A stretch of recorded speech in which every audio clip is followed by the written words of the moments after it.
नमस्कार बंधुगण आज अध्याय को आपण मानक समस्त को स्वागत। आमे क्रम अनुसार एनसीपीसीआर जो निर्देश देइतिले एवं विभिन्न अधिकारी को से उत्तरदायित्व करिसेंती से संपर्क रे आमे आलोचना करि आसुचु एवं एही क्रम रे जदि आमे डिस्ट्रिक्ट चाइल्ड प्रोटेक्शन यूनिट एवं डिस्ट्रिक्ट चाइल्ड प्रोटेक्शन ऑफिसर को कथा आलोचना करिबा नहीं ताले शिशु अधिकार रो सुरक्षा असंपूर्ण हो पड़ी। बाल्य विवाह रो निराकरण संपर्क रे मध्य डीसीपीयू रो दायित्व को एथिरे विशेष भाव रे उल्लेख करा जायछि एवं सविशेष उल्लेख करा जायछि। विशेष करी आमे देखिबा बाल्य विवाह हेउथिबार जो कारण गुडी को आमे जदि लक्ष्य करिबा ताहेले शिशु सुरक्षार अनेक दिग सेठी आसीबो। जेतेबेले शिशु असुरक्षित हुए तार निरापत्ता विपद संकुल हुए परिवार आर्थिक स्थिति प्रभावित हुए सेतेबेले पिलाटी बाल्य विवाह करिवार संभावना बढ़े। एणु प्रतिषेधक स्थिति रे प्रतिषेधक व्यवस्था आनिबारे डिस्ट्रिक्ट चाइल्ड प्रोटेक्शन यूनिट रो एक विशेष भूमिका एई एसओपी रे देखा जायछि। एहा परे जेतेबेले विपद संकुलता चिन्हट हुए एवं पिलाटी बाल्य विवाहरु से परिस्थिति बाहर को आसीबा पई चेष्टा करूथाय अर्थात जेतेबेले पुनर्वासर कथा आमे कहिबा सेही समय रे juvenile justice care and protection act आधार रे डीसीपीओ रो एक विशेष भूमिका रहिछि। जदि पिलाटी चाइल्ड सेक्सुअल एब्यूज रो शिकार हेछि बा ट्रैफिकिंग रो शिकार हेछि से क्षेत्र रे मध्य पॉक्सो आईन अनुसार डीसीपीओ रो एक विशेष भूमिका रहिछि एवं डीसीपीओ बोली हम जेतेबेले कहूचु से डीसीपीओ को समेत आहुरी अनेक व्यक्ति अछंती जो माने एथिरे भूमिका नियंती जेमिति कि आमे कहि परिबा support person probation officer rehabilitation cum placement officer एमती अनेक दायित्व संपन्न कर्मकर्ता डीसीपीओ अधीन रे रहिचंती जो मानकर भूमिका को तदारक करिवार दायित्व मध्य होउची डीसीपीओ का। तेबे आसंतु जानिबा प्रतिषेधक व्यवस्था भितरे डीसीपीओ कोन कोन सब कार्यक्रम करिबा आवश्यक रहिछि।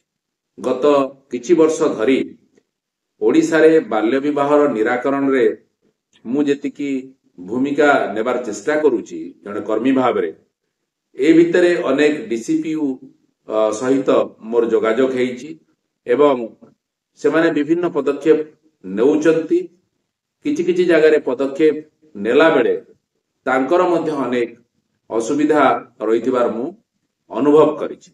किंतु एई एसओपी आसिला परे एहा आहुरी स्पष्ट हेइची जे राज्य सरकारकर निर्देश ए उपरे आसीबा दरकार एवं जिला स्तर रे डीसीपीयू ए दिगरे आहुरी सक्रियतार सहित पदक्षेप नबार आवश्यकता रहिछि।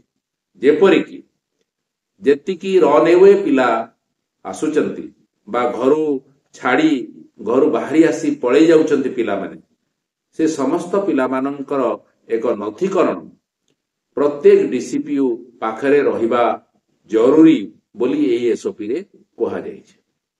अनेक जगह रे हमर सीडब्ल्यूसी माने डीसीपीयू माने एकथा करूचंती किंतु एहा एक आईनगत बाध्यतामूलक कार्य आकारे वर्तमान आमे देखि पारिबा। द्वितीय कथाटी जदियो मिशन वात्सल्य एवं जेजे एक्ट भितरे उल्लेख करा जायछि अनेक जगह रे हेई पारु नाही ताहा हैला विपद संकुल अवस्था रे बा एट्रिक्स अवस्था रे थिबा परिवार एवं पिला मानकर चिन्हटीकरण निरंतर भाव रे एई पिला माननको जदि आमे चिन्हट करिबा ताहेले बाल्य विवाह हेबाकू संभावना रहितबार जो पिला माने अछंती सेही पिला मानको मध्य आमे चिन्हट करि परिबा एवं तांकर थैथान रो व्यवस्था पुनर्वास रो व्यवस्था रो प्रक्रिया आमे करि परिबा। सेही परि भाव रे गोटे जिला स्तरीय डाटाबेस जिला स्तरीय तथ्य सर संकलन डीसीपीयू पाखरे रहिबार नितांत आवश्यकता रहिछि। प्रत्येक विपद संकुल पिलार तथ्य जिल्लार सबु तथ्यर एकत्रीकरण करी डीसीपीयू पाखरे रहिबा जरूरी एक कथा एही एसओपी रे कोहा जायछि। देखंतु तथ्य रहिले जाई तथ्य आधार रे कार्यानुष्ठान नहीं परिबा। तथ्य आधार रे आपण पिला मानक पाखरे पहुंची परिबे एवं सेमानंकर सुरक्षा को सुनिश्चित करि परिबे। बेले बेले डीसीपीयू एते सक्षम हेई पारंती नहीं जे से जिल्लार कोण अनुकोण को पहुंची पारिबे। तेणु जिल्ला रे कार्यरत जो स्वेच्छासेवी संगठन माने अछंती जो माने पिलांकर अधिकार रो सुरक्षा पई काम करूचंती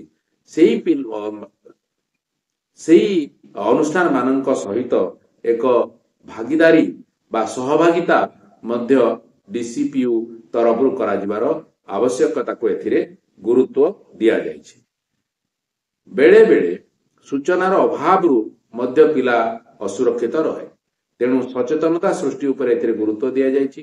सरकारंकर योजना उपरे सचेतनता हो, पिलांकर अधिकार उपरे सचेतनता हो, डीसीपीयू रो जो दायित्व एवं कर्तव्य रही ता संपर्क में सचेतनता सृष्टि हो, जो विभिन्न अनुष्ठान माने गाँ स्तर रे पंचायत स्तर रे तैयारी होइचंती से संपर्क में सचेतनता हो, तारि उपरे एथिरे विशेष गुरुत्व दिया जायछि। दक्षता विकास उपरे मध्य डीसीपीयू रो एक दायित्व रहिछि बोली एई एसओपी रे कहा जायछि। दक्षता कहार विकास हबो? विद्यालय रे शिक्षक मानकर हबो, गाँ स्तर रे काम करुथबा अंगनवाड़ी कर्मी मानकर हबो, जेउ माने भी शिशु सुरक्षा सहित जड़ित अछंती सेही अनुष्ठान रे काम करुथबा कर्मी मानकर दक्षता विकास निहाती जरूरी। एहा नहेले सेमाने व्यवस्थाटी को आहुरी सक्षम करिबारे सहायक होई परिबे नाही।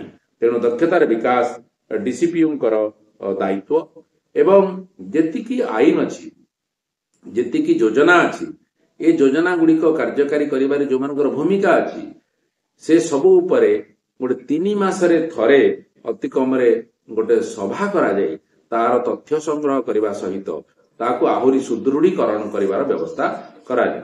ओडिसा रे अनेक जगह रे हमर शिशुंक पई दिनटिए रो उद्देश्य ही या जहा विभिन्न जिला मानकर कार्यकारी हेउची 3 मासरे थरे एथिरे एई तथ्य गुड़िक उपस्थापित करा जाय आगकू बढ़िबार योजना एवं पूर्व 3 मासर जो कामर समीक्षा एथिरे करा जाय परिबो। एवं जेउ जागा मानकरे पिला माने विशेष भाव में प्रचलित पिला माने जीवा आसीबा करंती, पिला माने रोहंती, जेमिति कि विद्यालय, जेमिति कि आश्रम स्कूल, जेमिति कि हॉस्पिटल, सेही सब जागा मानकरे शिशु अधिकार संपर्क रे डिस्प्ले बोर्ड निश्चित भाव में डीसीपीयू तरफ लगा जिबा कथा एथिरे कुहा जायछि। तो ये थिला हमर प्रतिषेधात्मक व्यवस्था रे डीसीपीयू रो भूमिका एवं एहा आईन भितरे आबद्ध हेगिरी दायित्व न्यस्त करा जायछि। तेणु एही कर्तव्य संपादन करिबा सेमानकर एक आईनगत दायित्व अटे। यह व्यतीत सीडब्ल्यूसी रे जेतेबेले पिलाटी उपस्थापित हुए सीडब्ल्यूसी तापरे निर्देश दियंती एवं से निर्देश आधार रे जो सोशल इन्वेस्टिगेशन रिपोर्ट करा जिबार कथा रहिछि बा इंडिविजुअल केयर प्लान प्रस्तुत करा जिबार आवश्यकता रहिछि ताकू मध्य तदारक करिबा, पूरण करिबा, हेला कि नहीं देखिबा, करेइबा ए सब होउछि डीसीपीयू रो दायित्व। एवं एथि पई विभिन्न कर्मचारी डीसीपीयू अधीन रे नियुक्त हेइचंती। यदि आवश्यक पड़ुथाए सपोर्ट पर्सन रो नियुक्ति हेइ थांती बा इंस्टीट्यूशनल केयर प्रक्रिया भितरे सहायता देबार आवश्यक पड़ुथाए सेही प्रक्रिया भितरे मध्य डीसीपीयू रो कर्मकर्ता प्रत्येक मुहूर्त रे पिलांक सहित रहिबे, तांकर सुरक्षा को सुनिश्चित करिवे, तांको सहित सहभागी हेइ जिबा आसीबा करिवे, तांको सूचना सठिक भाव में पहुंचेबार दायित्व ने। या व्यतीत जो नॉन इंस्टीट्यूशनल केयर रो सपोर्ट अछि जदि आवश्यकता थाए सीडब्ल्यूसी निर्देश हेइ थाए गाइडलाइन अनुसार से माने योग्यता अर्जन करूथांती ताहेले आपनकर स्पॉन्सरशिप सपोर्ट हो बा आपनकर फोस्टर केयर रो प्रक्रिया हो बा आफ्टर केयर रो प्रक्रिया हो, ए प्रक्रिया सहित मध्य पिलांकु जोड़ी हेबारे जो सहयोग करिवार धारा अछि। कारण आमे जो पिला मानक कथा एठी कहूचु से पिला माने एते विपद संकुल अवस्था रे थांती ଯେ ସେ ନିଜେ କିଛି କରିବାର ସମ୍ଭାବନା ନଥାଏ। ତାଙ୍କୁ ହାତ ଧରିକିରି ତାଙ୍କ ସାଙ୍ଗରେ ଠିଆ ହେଇକିରି ଏସବୁ କାର୍ଯ୍ୟ କରିବାକୁ ପଡେ। ତେଣୁ ଡିସିପିଓର ଏହା ଦାୟିତ୍ୱ ଯେ ପିଲାଙ୍କ ସହିତ ସହଭାଗୀ ହେଇ ତାଙ୍କୁ ଏକ ସୁରକ୍ଷିତ ଶୈଶବ ପ୍ରଦାନ କରିବା ଦିଗରେ ସେ ଭୂମିକା ନିର୍ବାହ କରିବେ। ଆଜିର ଆଲୋଚନାକୁ ଏଇଠି ରଖିବା। ମୁଁ ଆଶା କରିବି ଯେ ଡିସିପିଓରେ ଏ ବିଷୟରେ ଚର୍ଚ୍ଚା ହେବା ସହିତ ତାଙ୍କର ନିଜସ୍ୱ ଦକ୍ଷତା ବିକାଶ ପାଇଁ ଏହି ଏସ୍ଓପିକୁ ଆଉଥରେ ସେମାନେ ତର୍ଜମା କରିବେ, ନିଜର ଦାୟିତ୍ୱକୁ ବୁଝିବେ ଏବଂ ସେ ଅନୁସାରେ ପଦକ୍ଷେପ ନେବେ। ନମସ୍କାର।